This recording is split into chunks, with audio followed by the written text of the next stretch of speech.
Diamond in the rough here, and this is the post-election. What the hell is Lord of mercy? What we gonna do? Blues. This is for my folks in the white community, the 53% who voted for Trump, or the 53% of women who voted for Trump, all those folks in the hinterlands and the highways and byways that voted for Trump. You got what you got. Now you're gonna have to live with it because you're gonna let that devil in the house, and he about to run some ruckus up in here.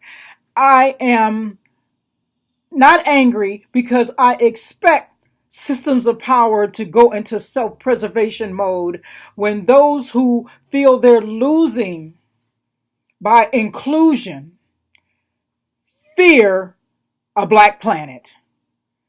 It has never been so much said and so true that when folks fear they're losing something, they close ranks. They bring inward, even if it's on a false pretense of thinking they're doing the right thing. As I mentioned in earlier videos, those of you who watch my little rants, white folks are scared. They're shook. They're afraid. They think they're losing. We thought, they thought, oh, y'all done got too much when you got Obama in. Now, those of y'all who thought Obama was going to gargle peanut butter and walk water, y'all was sadly mistaken because he presents and represents a system of power, and they were not going to let him do too much more than what he was able to do. But what he was trying to do, and the significance of his presence in the White House, was that he was trying to set folks up for the next level of change that would have come had we had better choices in the most recent election. That is to take the time to be inclusive, to take the time to struggle and study and understand. But rather than use that opportunity for learning and understanding, white America went inward with its analysis and got scared. Thus, the criticisms that came out with folks talking about Michelle Obama, and criticisms about how the kids were smoking dope, and criticisms how, Obama ain't white enough, and on the other hand, he ain't black enough. He wasn't going to be enough of anything but a maintainer of the system that be. And that's all his job was only to do. It was not to change anything significantly, and those of y'all who thought so was sadly mistaken. So this message here is for my white friends, my white activists, my folks who are cringing and crying in corners, all my activist friends who don't know, how did this happen? We don't know. No, y'all knew, because the Republican Party tried this mess in 2008 when they let loose the Tea Partiers on the so-called want to be the pit bulls of the Republican Party, and they found out, them folks is batshit crazy because they spitting on people, pulling guns, walking around saying they want to shoot the potential president, then-elect potential Obama, from shoot him off the face of the earth, kill him, and do all kind of heinous things to him just because he was a man of color and half color at that, because remember, he's bicultural. But that's cool because I got bicultural folks in my family too, and we love them and love them all and include them in everything we do.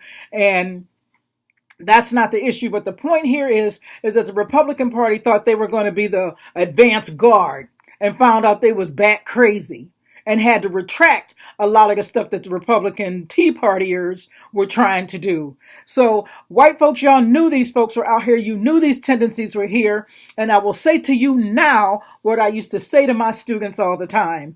That is, when white students used to come to me and cry, well, Professor Calhoun, we don't understand why my uncle is so crazy and calling folks niggers and calling folks spics and calling folks, all kind of wops and all kind of other foolishness about folks and their nationality. We don't know what to do. Yeah, you know what to do. You confront those folks and challenge them on their isms, because as I said to my students, you are closer to them than I could ever be.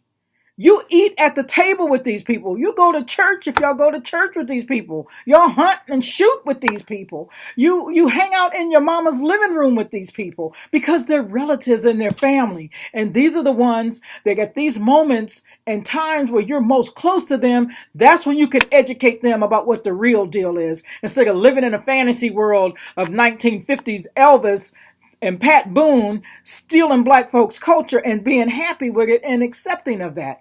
That's when your job was a challenge and say to them, Pops, this ain't the way to go. Grandma, this ain't the way to go. You can't call black folks gal and girl and boy and smack folks upside the back of the head and expect nothing to happen. Your job was to educate and challenge them then, and you chose not to do it. So now, in a more intensified economic construct, where folks are losing jobs because the system in the world is changing, and those opportunities and those economic advancements are not able for us anymore or for the country anymore, folks is scared. And so Trump tapped on the fear of a black planet and fear of a brown planet and fear of an LGBTQ planet and fear of a Latina planet and fear of a Native American planet. So all you liberals who's crying and shaking in your boots about what you don't want to do, and you're getting shot up and pepper sprayed and tear gas in Portland and other places, guess what? This is just the icing on the cake, because trust me, mark Diamond in the Rough's words right now, today, November 18th, 2016, there will be another Kent State. I teach at Kent State University part-time, and I'm part of that back end of the struggle who witnessed, or rather was the recipients of, and the activists of May 4th, 1970. So May 4th will come again, and you white students, you liberals, you activists, you folks who are challenging Trump, you will be the frontline shock troops that Kwame Ture used to talk about all the time, and Kathleen Cleaver used to talk about all the time, and the Panthers used to talk about all the time, and the Blackstone Rangers used to talk about all the time. When y'all, as the advance guard, gonna take the brunt of the power of this system when you choose to challenge its institutional foundations, you will be the one getting pepper sprayed and gassed up. Black folks, this ain't our struggle. Stay out of it. I'll have another video coming on what we can do to survive the pain. So what that means is internally, y'all got to clean house. Y'all got to talk to folks. That means self-reflection. If your world ain't multicultural, then you need to try to get it multicultural so you can understand what the hell is going on. And then decipher that transformation and that inclusion to your friends who may not have but only still one black friend. Because believe me, I have friends who I might be their only black friend, but they shouldn't hold me too close, because I'm going to do for self when push come to shove. Acknowledge others' pain. Acknowledge that you ain't the only one suffering, because the gag is, as Trump tries to tighten the reins on the social network and the social fabric of this country, he gonna squeeze more white folks than he is anybody else, because there's more white folks on welfare than anybody else. There's more white folks getting food stamps. There's more white folks in elder care and all kind of places of Medicare and Medicaid dysfunction in terms of the system trying to maintain health care and whatnot. There's more of them in need of health care than it is of us. So the point here is that as he tries to tighten the screws, he gonna screw his own people. And trust, they're gonna be mad. So with that, that's to say that you have to begin to work with others. Understand folks who are different than you. If you got folks still in your circle of so-called liberalness and so-called activism, and it's only white folks, or you get your glorification and realization through the lives of black folks and brown folks, then you need to check yourself and really ask you, what the hell are you really doing? That's what you have to ask yourself. So with that, I'm going to go ahead and leave this. Comment, subscribe, like if you're not, hate if you don't like my video, put hate on it. I don't care, because at this point, we need to figure out, that is, as a community, how we deal and how we move and groove in the next 4 years, if we're around to tell about it. Because trust me, some shit's about to jump off, and it's not going to be pretty. Diamond in the Rough here, signing off. Look for part 2 of the video on what the black community can do, the African community can do, the activist community can do to live through this trying times, because certainly it is an opportunity for us to grow. Bye.